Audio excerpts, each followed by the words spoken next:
Yay Networks.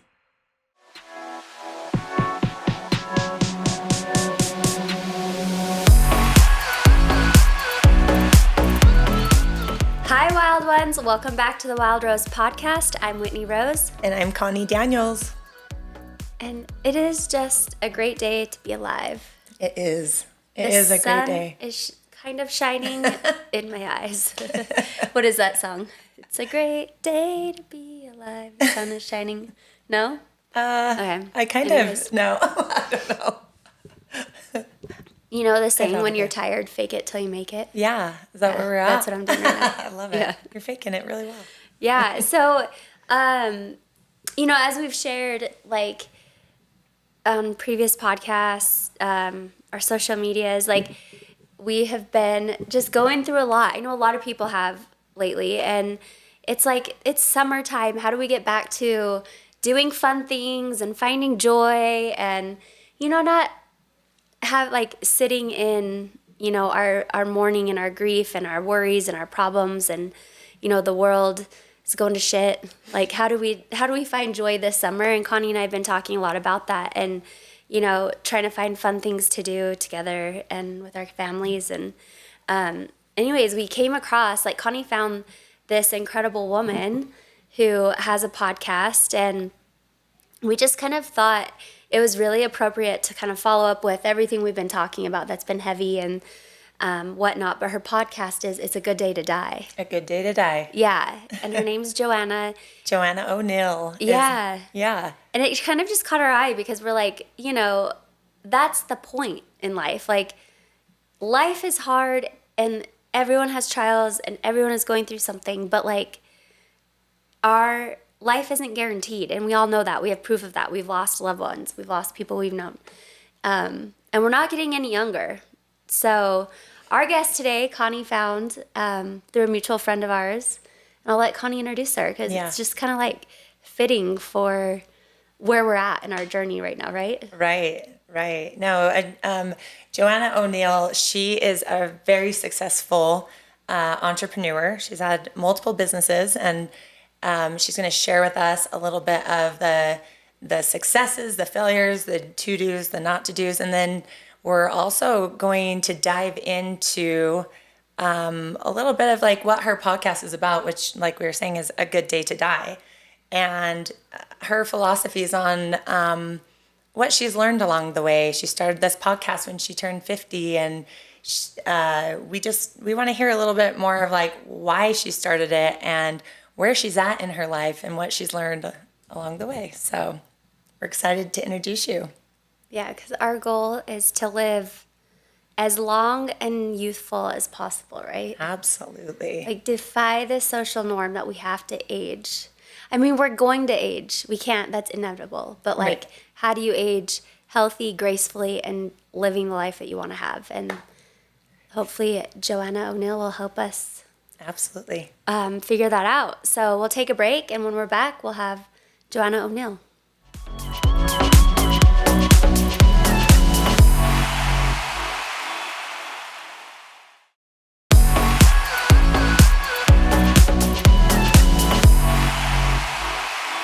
Hi, Joanna. How are you?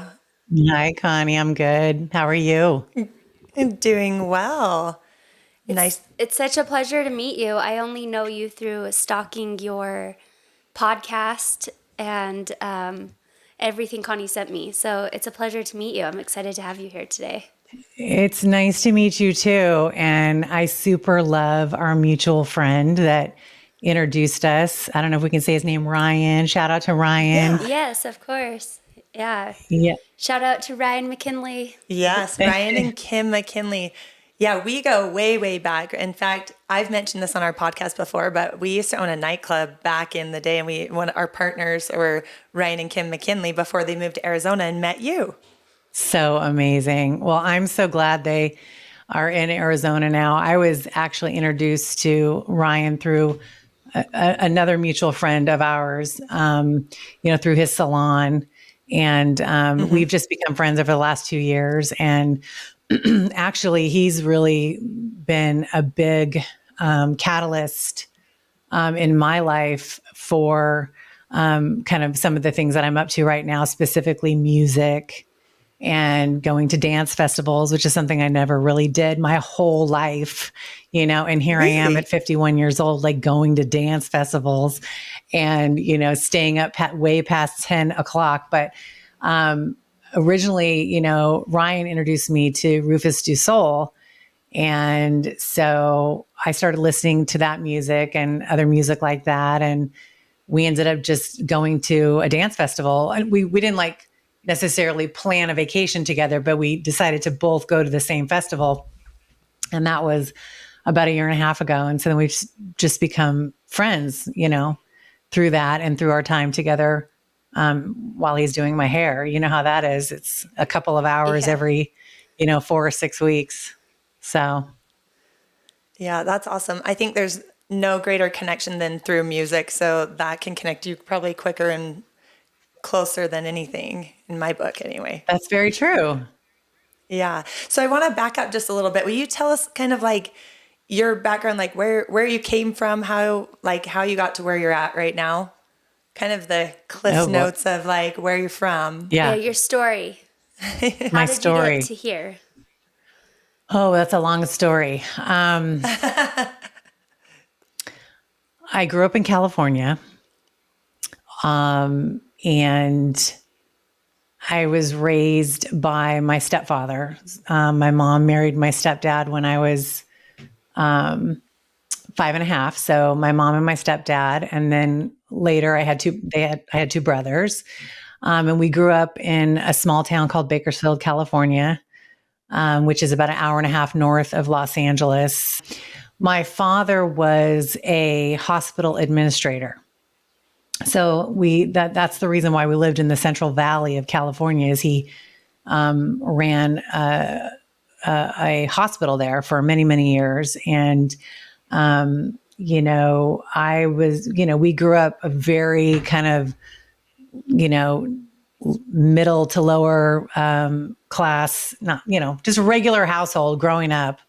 And, I went to public schools, and when it was time for me to graduate high school, it wasn't a matter of if I was going to go to college. I'm going to just call him my dad. He just really raised me to assume that I was going to go to college and I was going to make my own money. And I remember him telling me, you don't need a man to like take care of you. And I don't know why he was telling me that. Like, I really don't know why he had this, structure for me to be this like feminist, independent woman. I mean, that's not really the family I came from. And I don't really see that that's the family he came from, but that's the way he raised me. I mean, he was truly, I credit him with being kind of the first feminist in my life as my dad. And so I went to college, although I had no idea what the hell I wanted to do. I mainly wanted to go to college because I wanted to get out of the house. And so that's what I did. And I went to college, and then I lived in San Francisco for a while trying to figure out my way. I found myself at like 29 years old, just being disillusioned with kind of corporate America and my life in San Francisco. And I was single, and I ended up taking this like sabbatical in Mexico for almost a year. The company I was working for in San Francisco was closing down. And so they were laying everybody off and gave everybody a severance. So I finished that work and took my money, and I moved down to Cabo, and I just kind of had a year of running around and, kind of finding my way, just having a midlife crisis at 29 probably is really what it was. And when I was done with that, I moved back to where my parents were living, which was now in the Central Coast of California. And at that time, my dad was transitioning out of his work in the hospitals, and he was moving in a direction of entrepreneurship. And he had developed an idea for a business model with one of his physician partners, one of his surgeon partners at the hospital. they were developing a business model for outpatient surgery centers, physician-owned outpatient surgery centers.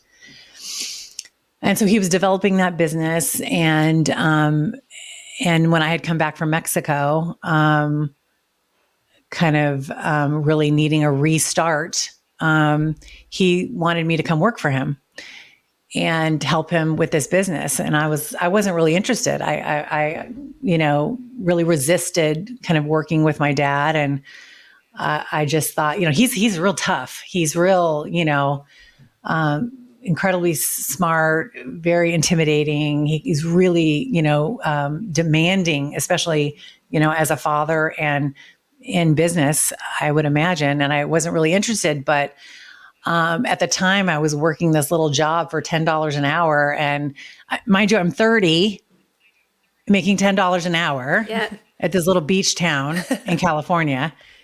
And my dad kind of keeps talking to me, hey, I really think you should come work for me. And eventually he broke me down and he offered me $12.50. And I was like, okay, man, you've got a deal. And that was really the beginning of the rest of my life, because I basically spent 7 years working underneath the mentorship of my father. Starting out as an administrative assistant, getting coffee, running errands, going to the bank, making, bank deposits and doing the mail and all of these things, but watching him and him allowing me to be a part of every single thing he did.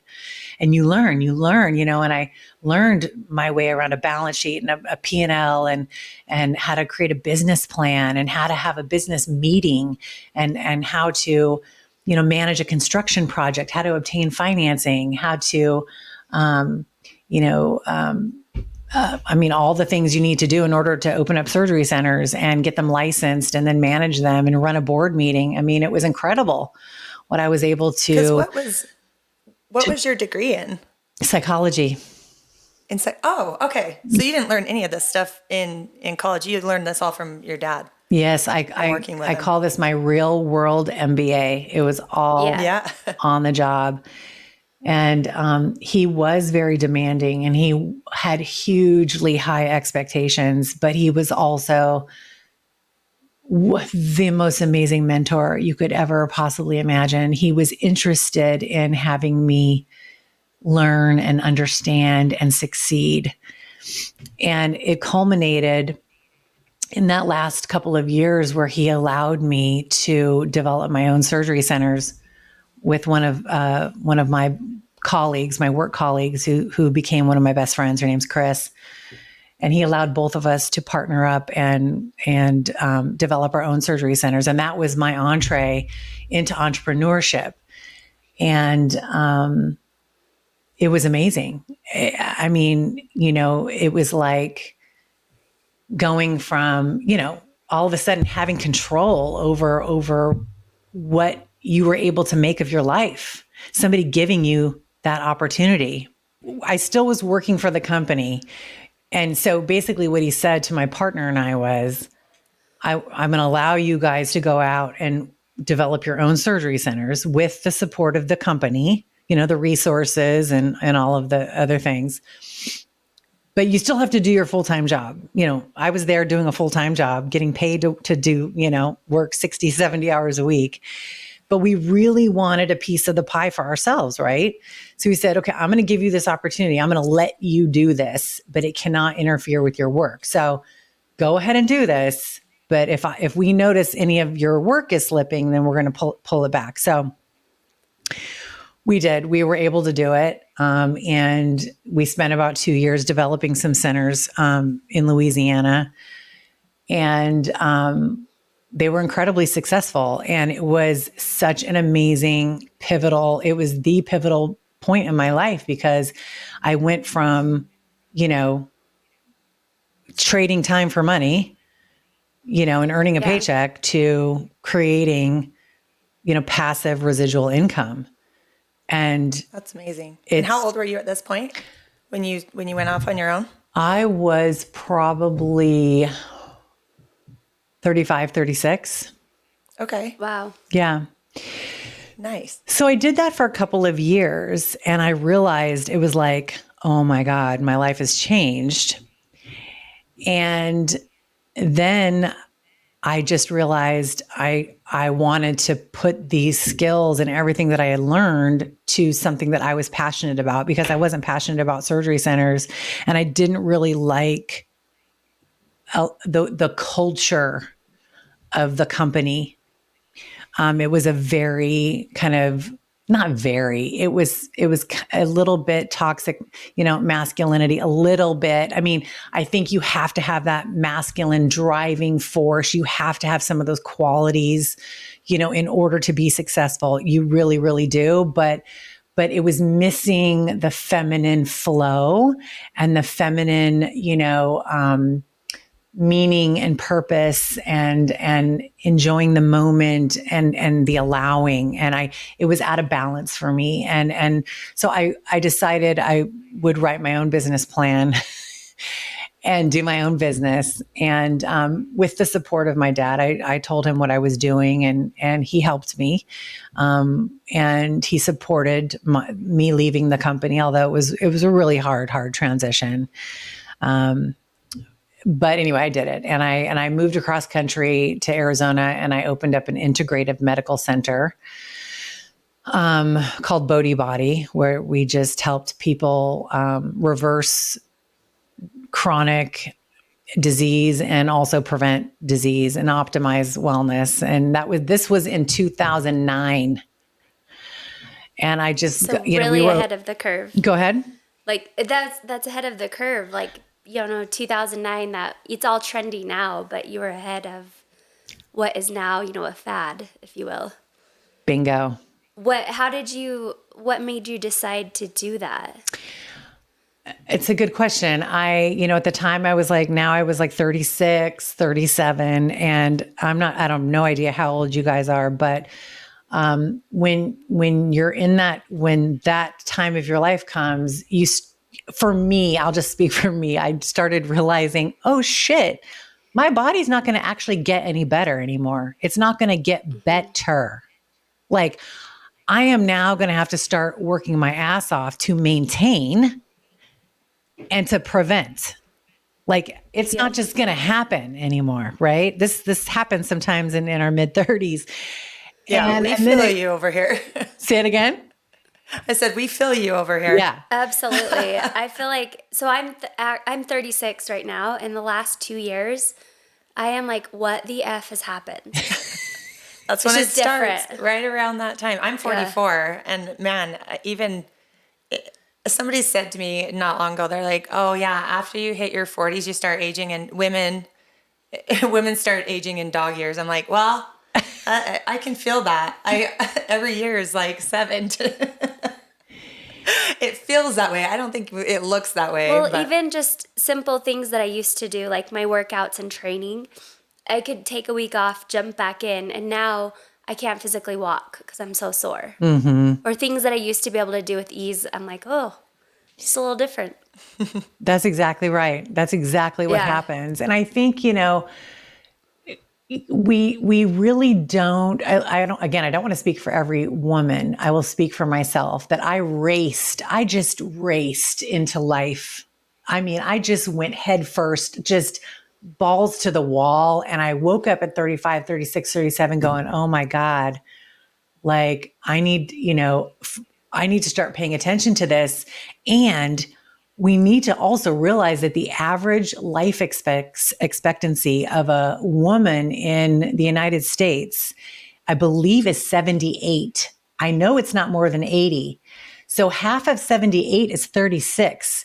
So whether we want to acknowledge it or not, midlife is 36. You know what I mean? Like, you can say, guess what? 50% done. Like, and like, we can acknowledge that and freak out about it, or we can acknowledge that and go, okay, I have this opportunity now to like be with myself, be with these moments. Cause again, I raced to 35, not paying attention, just, and it's like, how can we slow it down? How can we make the most of it? and we can by doing so many different things physically, spiritually, mentally.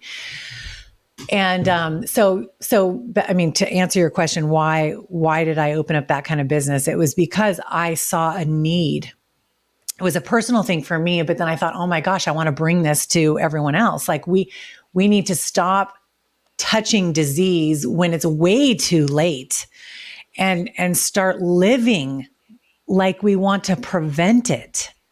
And that has been my mantra and my way of being ever since that time. Now, I didn't mention this yet, but my biological father died when I was 21. He was 49 years old. So by the time I was, 35, he was already dead for like 14 years. So of pancreatic cancer. And then, by the way, subsequently, 9 years ago, my mother died of pancreatic cancer. So It's just the craziest set of circumstances that somebody has two parents that both died of the same horrible disease. But it just has it has affected me in so many different ways. But one of the ways is that I would like to live in order to not get pancreatic cancer.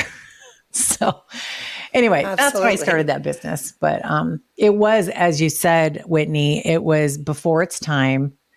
It was not the right time because also you probably recall what was happening in 2008, 2009 with the crisis. Recession. Yep.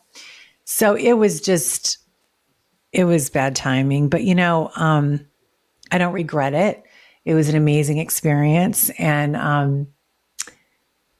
I don't, and that was my first solo entrepreneur endeavor. And I lost my entire life savings. I on my podcast, I talk about business. Some of the times I talk about business and entrepreneurship and, this romanticized idea of, entrepreneurship. And I like to share with people that entrepreneurship in the best of times is throwing, 10 darts at a dartboard and one of them hitting somewhere outside, you're going to lose 8 or 9 of them before you get one that's going to hit. Yeah. And so, but that was my first, and I learned from my mistakes and went on to have other successful businesses. And I continue to be an entrepreneur.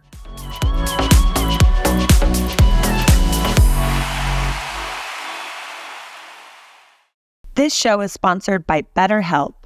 All right, everyone, I'm going to be real vulnerable right now and just let you know that there's been several times in my life that I felt uncertain about how to navigate certain obstacles I run into in life, whether it's in my relationships, understanding my emotions, or just some help with which direction I should head in next. This life can be confusing and it often presents itself with tough choices. The path forward isn't always clear. Whether you're dealing with trauma, grief, relationships, your career path, parenting, or anything else, therapy has always helped giving me a clear understanding of who I am and the confidence to move forward in the right direction. Learning to trust yourself doesn't always come easy for most of us. The more you practice this, the easier that it gets. I love therapy because it always gives me a new insight about myself and why I do the things I do, and also how I view this world around me. I always walk away with a new perspective and tools that I can use to better myself so that I can continue to become more evolved in all that I'm trying to learn from my life experiences. If you are thinking of starting therapy, give BetterHelp a try. It's entirely online, designed to be convenient, flexible, and suited to your schedule. Just fill out a brief questionnaire to get matched with a licensed therapist and switch therapists at any time for no additional charge. Let therapy be your map with BetterHelp. Visit betterhelp.com/wildrose to get 10% off of your first month. That's BetterHelp, HELP.com/wildrose.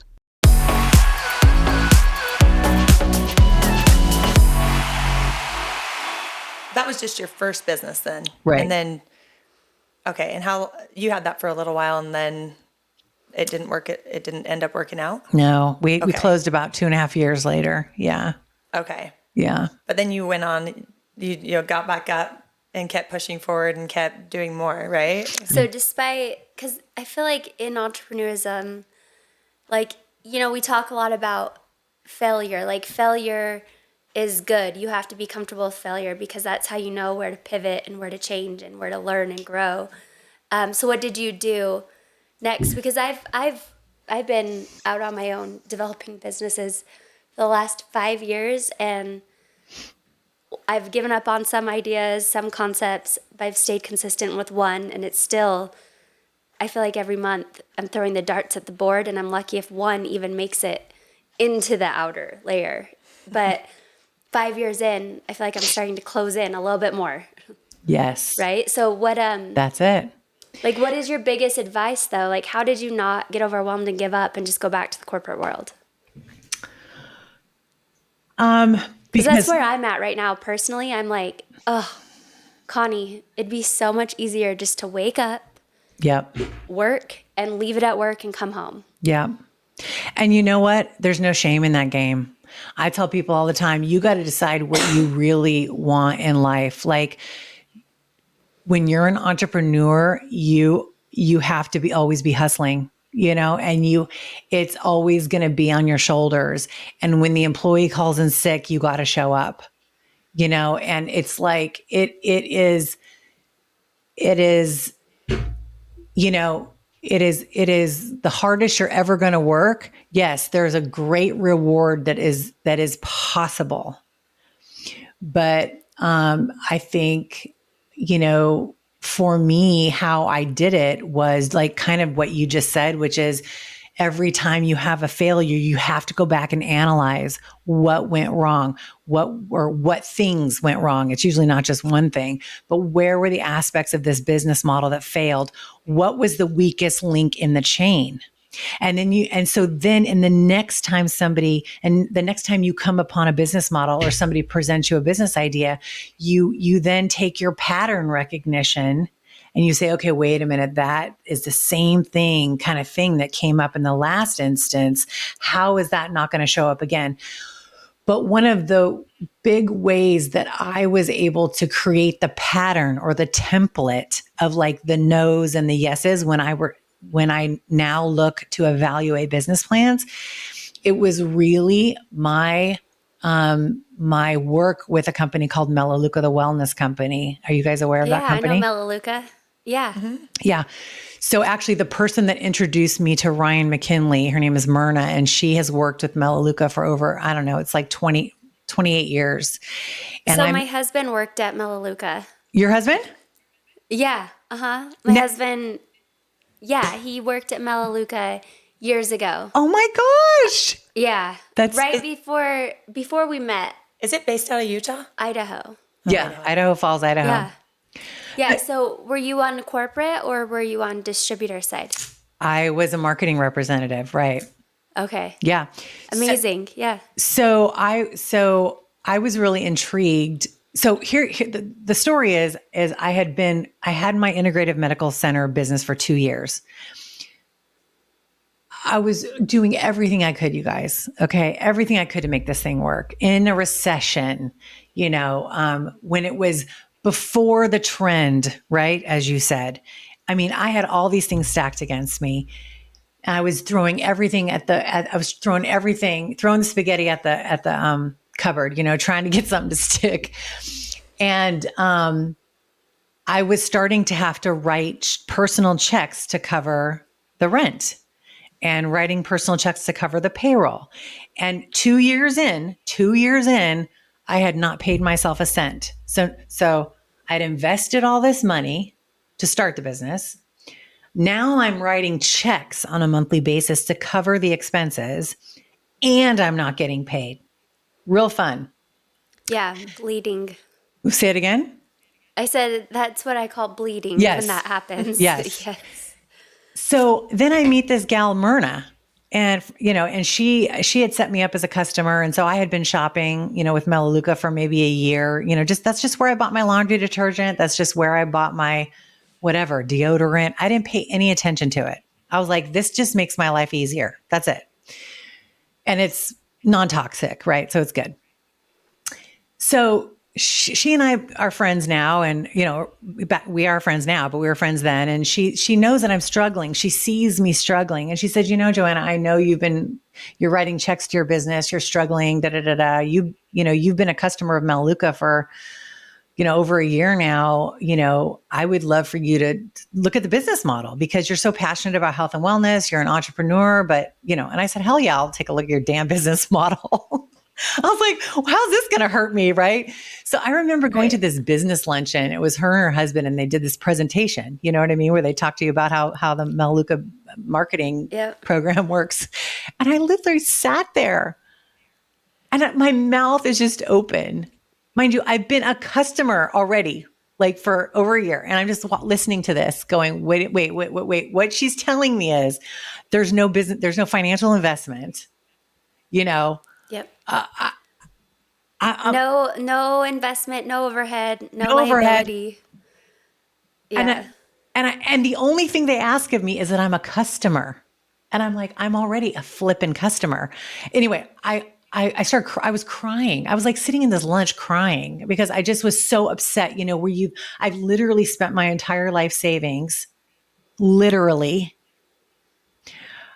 worked my hands to the bone for 2 years, plus another year of planning before this.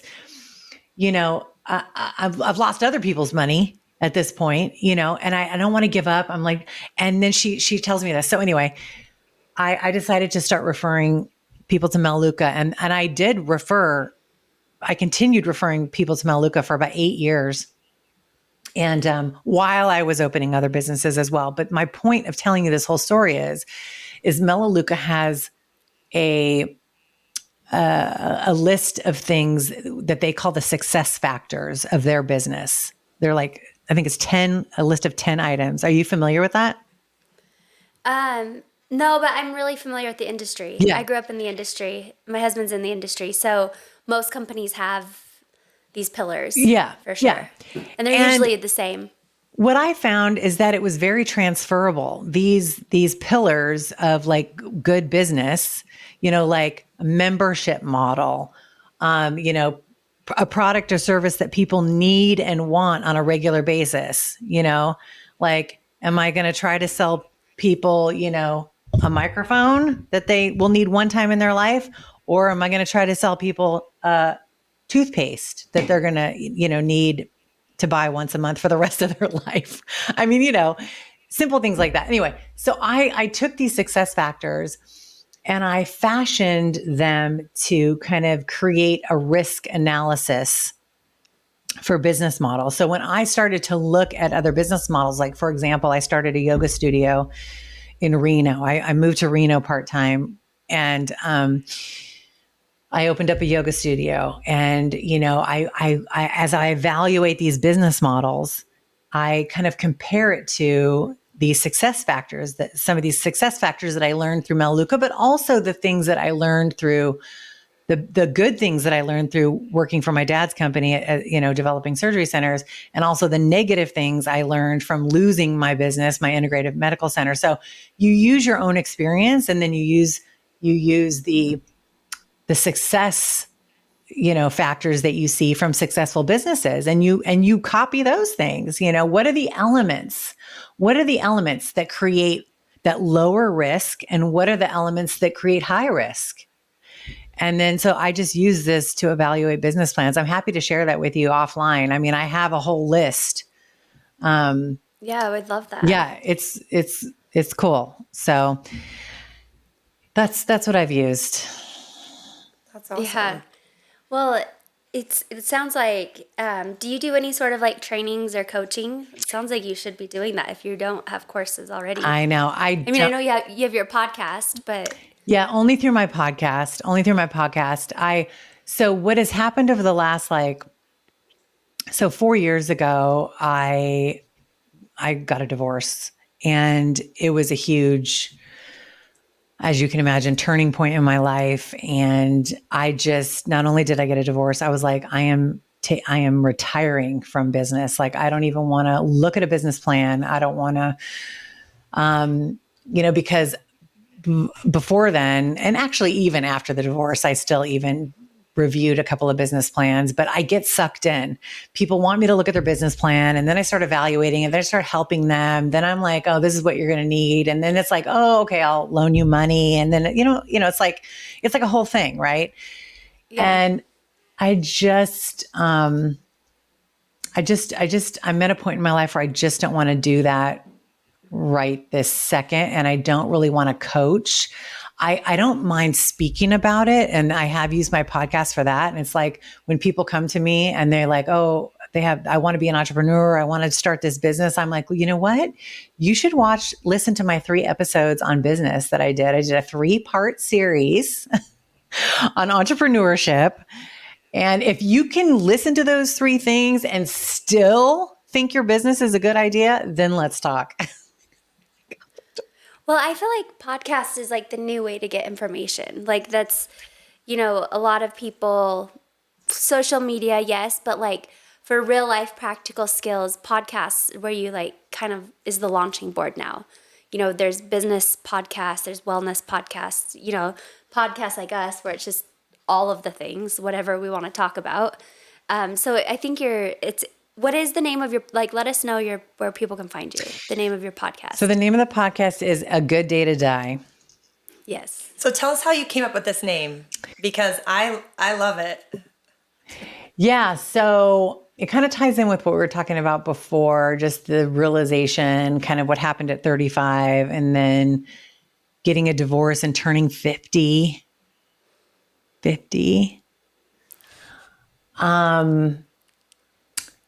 And again, my biological father died at 49, right? So when I turned 50, Right. It was like, on one hand, it was like, oh my God, I'm 50. But on the other hand, it was like, I'm 50. Like I did it, 50, right. I And healthy. I surpassed him.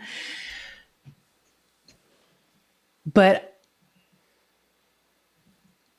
there is a part of me every day that feels like I'm living on borrowed time. And in some respect, we are. It's all borrowed. Every fucking breath is borrowed. Yeah. And we are not guaranteed one more day.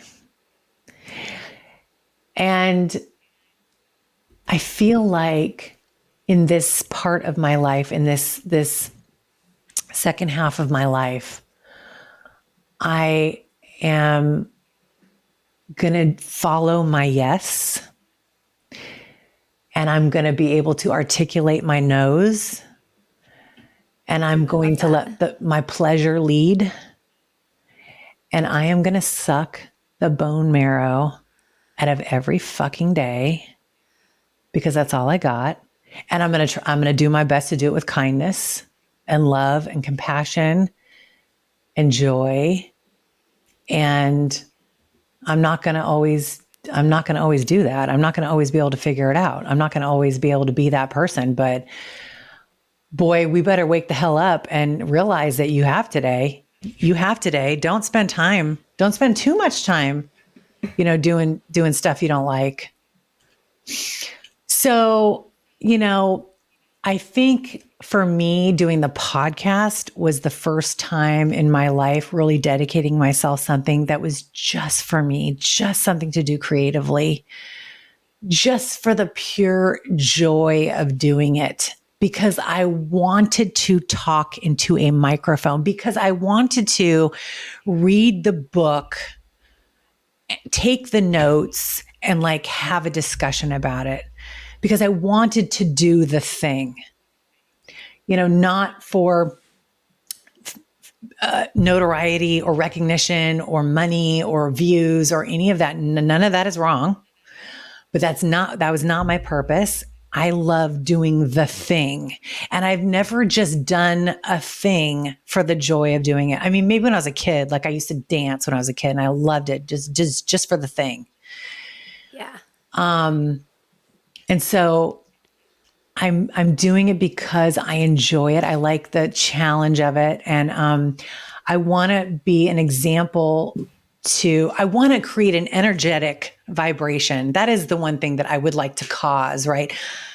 Being a a cause in the world of the vibration of doing whatever the fuck you want and then doing more of it. Because that, Yes, send that vibe out. yeah, That exactly. wave needs to come and hit me. I think it's hit you. Oh, it's hit me, you. but I need a good reminder. But- I love hearing you speak right now. It's like hitting my core. Yeah, like a beautiful reminder. Yeah. And you know, I love that your podcast, or in the beginning of your every episode of your podcast, I've listened to quite a few of them actually, and you basically say, you know, like let's go against the societal norms, like what's right, what's not right. Like there was actually, it made me think of one time just a couple of years ago, I think it was season 1 of Housewives. We were getting ready to go to a hip hop party, Jen Shaw's hip hop party for her husband. Anyway, I posted a photo. I'm all decked out in this hip hop gear, looking like I'm 17 again. And my husband, we just took a picture in the mirror of the two of us. And I got a comment from somebody. Of course, everyone has to comment, right? And they said, "Why don't you act your age?" And I just went, "Whoa, hold on a second. First of all, what does that look like? And second of all, I'm like, how boring is your life?" Right? Yeah. I mean, if you're sitting here saying I need to act my age, I'm like, oh, am I old enough to? I'm not young enough to do fun things anymore. I don't get it. Yeah, you guys really put yourself out there to have to receive all of the feedback and I'm sure you get good, bad, and everything in between. But you really, I admire your ability to be on the receiving end of that and still put yourself out there, because I can't imagine if I had anybody, giving me, it would be very difficult for me. But just what you said, Connie, is exactly what I'm talking about. This idea that there's appropriateness for any age, or any, whether or what's appropriate for me as a woman compared to what's appropriate for a man or at our age or whatever. And I think it's really interesting. You know what I mean? Like, I think when people have a reaction, that's interesting, that their reaction is interesting, because it really isn't about what you're doing. You're just like in your joy, you're just like doing what you want to do, but they're having this internal dialogue and this internal judgment. And I always find that when I start focusing on other people, like, what are they doing? Or they're irritating me, or why are they doing that? Or no. For me, and again, I'm not a psychologist, but for me, when I notice that I am focusing on other people, that I'm just distracting myself from what I need to be concerned about. And what I need to be concerned about is just right inside of this. That's it right here. What's in my heart, what's in my brain, what's in my soul, what's in my, whatever, what in my life, my responsibilities. So I try to catch myself. Like, why are you worried about that fucking person? Like, what are you distracting yourself from? What are you not wanting to look at? Or what are you seeing in that person that you're not allowing for yourself, or you're not giving to yourself, or that you wish you had? Why are We you? all do that to some degree. Yeah. And I had one of my energy healers that I work with. She finally, after a couple sessions with her, she's like, "Why do you self-sabotage so damn much?" And I was like, "What are you talking about? I don't self-sabotage." And she was like, "Bullshit." She's like, "You worry, you're fearful, you self-doubt, you're always concerned about what other people think." She started going through a list, and she goes, "That's self-sabotage. Those limited beliefs are self-sabotaging." And something, to go back to like what you were saying, like when you live in your joy and you're putting it out to the world, you become a mirror for people. Yes. And they're seeing a reflection of themselves. Whatever that transaction is, whatever that energetic frequency it is that people, when they see a happy person or someone excited to post in their hip hop outfit, it's a mirror for them. Right. So like I always say, happy people can be happy for other people, right? But if you're not happy, that's really hard to do, because you have to start with yourself and what's going on inside you. But I had to answer like your question, like putting yourself out there for criticism at a global rate is really hard. It was paralyzing at first, but I started practicing these skills of, realizing when I was distracting myself from my own shit or self-sabotaging, and learning more about walking in my power and how to do that. It helps you not care what people think. But yeah, there's days when I'm like, oh shit, this is hard. I don't want to post. I don't want to be on social media. Then there's days when I'm like, I'm sorry that your life sucks, but I'm going to keep being me. I'm just a mirror. Look deep in the mirror. I've done the work and I'll continue to do the work because life happens, right? So that's it. It's like, I am dedicated to myself and the work that is me. That is my dedication today and every day that I'm on this planet, however many days left I have. It's my work. My work is me. Your work is you. Like, don't concern yourself with me. You've got your own human self. It's a full-time fucking job. I'm sorry I'm cussing so much, but no, you're good. We're fine on this podcast. It's the Wild Rose podcast. I was going to ask you, like, what do you do to make, do you do something every day that kind of reminds you, like, today is a gift? Like, is it meditation? Is it, what are your rituals? What keeps you there and enjoying where you're at instead of, trying to be ahead or in the past, or like being present and enjoying where you're at? Yeah. Like if you were to make it like a how-to, like your daily top 3 things or something. Non-negotiables. Number 1, moving our body every single day, and obviously this is not a Joanna thing. This is like everyone who's giving advice is like, move your body, but we really need to, because, when we're dealing with emotions and energy and life and problems and stress and all of it, it's like, when we literally physically move our body and increase our heart rate and just all of it, whether it's dancing or walking or hiking or stretching or yoga or, all the different things, weightlifting, move your body every single day, move it twice a day, move it as often as you need. Right. And for me, the ritual is, I have 3 dogs, and one of them is an old blind lady. She has no eyes. And so I kind of have to do this kind of walking meditation twice a day with her. I shouldn't say I have to, I get to, because she walks so slow. Obviously she's blind. And so it's really, I use it. I can get impatient and think about the things I want to do and the things that I have coming up that day. But every day I use it as a reminder when I catch myself thinking about anything other than her in that moment. That is my clue to stop right there and say, there is nothing more important than this moment right here on this street with this dog. There's nothing. And so I just stop and I just stay. And that's it. So one of my rituals is walking her, and I believe movement is critical. One of the things that I've been really focused on in the last, really specifically year, started early fall last year, was, when I had an integrative medical center, that really began the whole food is medicine, concept.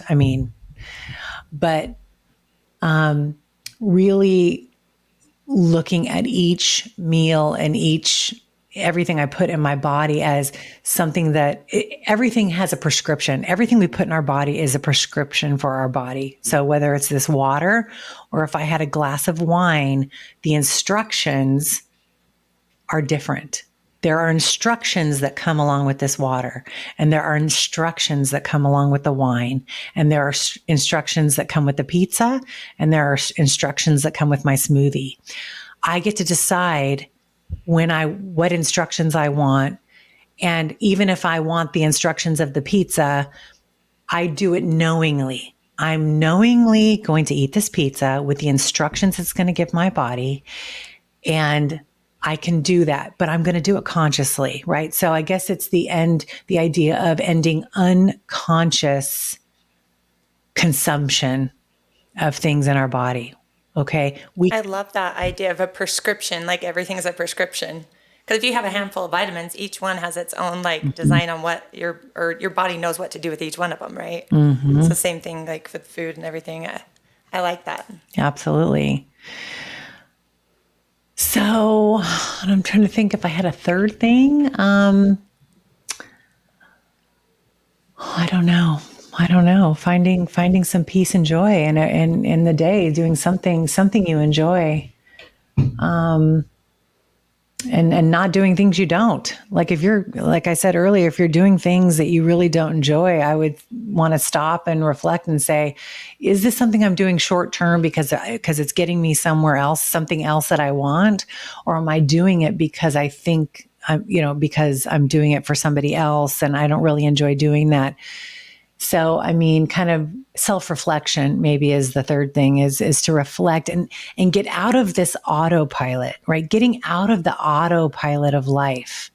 I call it waking up. Waking up is a name of an app. I don't know if you've heard it. It's an app and a book written by an amazing philosopher named Sam Harris. I don't know if you haven't, you guys should check him out. He is like, I'm so obsessed with him, but he has an app. It's a meditation app called Waking Up. And the whole concept is to become aware of our consciousness and like not go through this day to day, like on autopilot. Like what separates us from the machines? Literally. It's our consciousness. Right. And like taking some reflective moments and getting out of the autopilot way of thinking, of eating, of moving, of being. Like in each moment, we have an opportunity to choose and being in that energy space. So. Right. No, I think that you can see that even when you're driving around. If you look around at people's faces, you can tell they're just going from point A to point B, just like yesterday. Da, da, da, da, da. Like, how many times do we do that? We drive around and it's like, oh my gosh, I was thinking about all these things I didn't even remember driving. But we do go into autopilot if we aren't conscious about it, and we make an effort to nope, I'm going to be present right now. Right. So yeah, I think that's super important. Because it's like our mind just goes there if we're not consciously thinking. Yeah, and I feel like to get to the point where like you're at, tell me if I'm wrong, but in my own experience, when I need to change something, when I want to change something, change is overwhelming and it's hard to know where to start. And I've been practicing this over the last just month, really.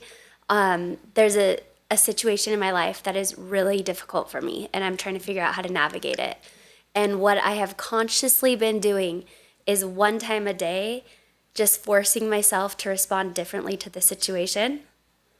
So instead of being mad or angry or frustrated, I like literally take a deep breath and I smile and I'm like, how can I make this fun? Like, how can I spin this in a different direction? And it has had a ripple effect. And I've seen that difficult situation changing. And I thought I was going to have to just like give up, wipe my hands clean, can't deal with this anymore. And I'm like, maybe there is something here to salvage because I can change it one step at a time. I love everything that you stand for and everything that you've shared with us today. It's like such a beautiful outlook on life, especially right now. The world is so heavy and dark right now that just people do need to live in joy and find a way back to that.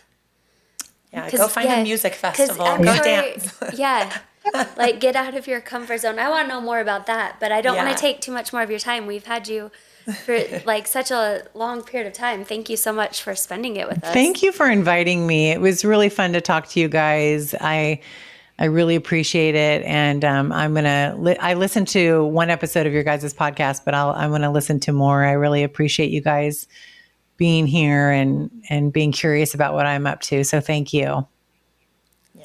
Yeah, we always love learning what other people are doing and their story and that's how you connect and learn in life, right? You just take on skills and attributes of other people that have figured something out. So Yeah, we don't have to do this alone. We can No. all learn from each other's experiences, and there's not enough time to have a million experiences. We only get That's our it. one. That's exactly right. We can't do it all. Yeah. Right. So, but we do get to learn from other people having other experiences, and I love that. The perspective, and thank you for sharing your perspective and what you've learned along the way, a little bit of what you've learned along the way. And do you mind letting know everyone where they can find you? Like, do you social media? Yeah. I know you mentioned your podcast. So the podcast on Spotify and you can find my handle on Instagram. It's all A Good Day to Die, just spelled out, A Good Day to Die. Or if you just want to go to the website and you can access all of the video podcasts, it's agoodDayToDie.today. That's cool. Yeah, it's all a good day to die. But that's where you can find me. Amazing. Thank you All guys. right. Well, yeah. Thank you so much. Have a great day, and I'm gonna go and do something that makes me happy. Yay. Tonight. Me too. I'm going to go shopping. Yeah. Yeah. Yes. That one's always a good one. Okay, thanks guys. Bye. Yeah. Yeah. Thank you. Bye. See ya. What a great podcast today. I needed that like uplift and reminder that everything's gonna be fine, and it's our choice. Right. Like, why live a life of misery when we could live a life of joy? Absolutely. It's Thank you, that Joanna. easy. It's that easy. Yes. Isn't it? It's our minds are more powerful than That is we a give mind them. game. Yeah, but thank you so much to all of you. We love our listeners. We appreciate all of your support. And again, if you love our podcast, please share it with your family and friends. Leave us a review. Write in any questions or suggestions on guests or topics that you may have. And as always, don't forget, be you, stay wild. Love you.